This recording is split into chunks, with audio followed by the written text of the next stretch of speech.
To talk more about this, let's bring in Peter Mathews. Peter, a professor of political science at Cypress College, joining this hour from Los Angeles. A pleasure to have you on the show, Peter.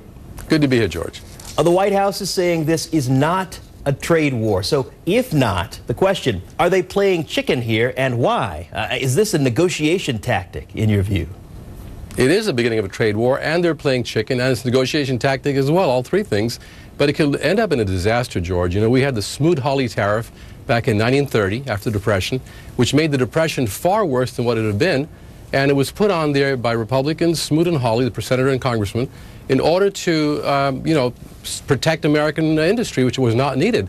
And end up, all of the other countries, many in the world, ended up putting tariffs, and it escalated, as is happening today with China, to start with China. And it's not going to end very well. All right, let's talk also about the White House pushing sanctions forward on a list of Russian oligarchs, one of whom married the Russian president's daughter. These are the actions, but the president's words don't quite match those actions at this point. Your thoughts? Well, his words are a lot, milder than his actions, and so there's disjuncture in that. And I'm wondering exactly why that's happening, but it is true that several Russian oligarchs who are closely tied to the Kremlin were sanctioned. And that's going to be another problem, as far as the U.S.-Russia relationship goes. But on the other hand, we can't be letting these folks in any way influence the American elections, and there has to be some retaliation for what happened in a measured way. That's what I would suggest. But it is happening, and now it's getting closer to the Kremlin themselves, because these are Kremlin associates. And the oligarchs in Russia are different than wealthy people in America, because they're connected to the government, and that the government has a lot of leverage over the oligarchs as well. Not just the other way around, as is more the case here. And so if you're an oligarch, you don't want to alienate the Kremlin. You also want to go along with what the Kremlin wants you to do in many cases. So as far as the Russian president is concerned, are these mixed messages? Certainly it seems that way, and it would be that way probably to Mr. Putin as well. So you really won't know exactly what Trump is doing or what the Congress is doing. Don't forget, it's just that not just Trump himself, but the Congress has a different message than the president at times. And this is going to be very confusing for many leaders in the world, but especially with Putin. We don't know exactly how he'll take that. And it's very dangerous because right now, these two countries are in the worst relationship they've been in since the beginning of Russia after the Soviet Union fell.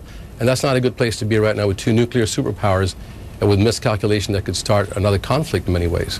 All right, and finally, the president's informal advisor, Roger Stone, he spoke to my colleague Anderson Cooper earlier, and when asked whether the president would speak to the Special Counsel Robert Mueller if invited to do so, here's what he had to say. Let's listen. In your opinion, should the president ever sit down with the Special Counsel? I have written and said on InfoWars repeatedly that I thought it was a perjury trap, that there's every possibility the Special Counsel is looking at some process-related crime that doesn't relate to Russia. I obviously believe the Special Counsel has a political bias, as demonstrated by the FBI text messages and emails that have surfaced and the political nature of this investigation. So I think it is very dangerous for the president to do so.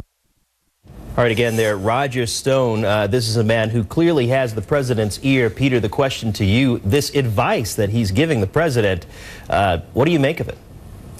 Well, I think that he is correct, that there's a big danger if that Trump sits down with Mueller and he ends up, whether it's under oath or not telling the truth or waffling on something that seems like it's not fully the truth.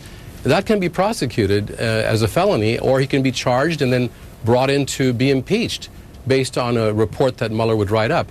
So he cannot in any way say the wrong thing that could seem to be an untruth in any way at all. And the thing is with Trump is he has a very difficult time giving the same story, which is true, it should be true, in the same way the next day. He changes his story, he obfuscates, he also comes out in lies at times. There's a real danger if he does testify right there to Mueller, there could be real serious problems for him. That's why Roger Stone came out strongly and advised him not to do it. All right, Peter Mathews, thank you so much for your time and perspective today. Thank you very much, George. And still ahead.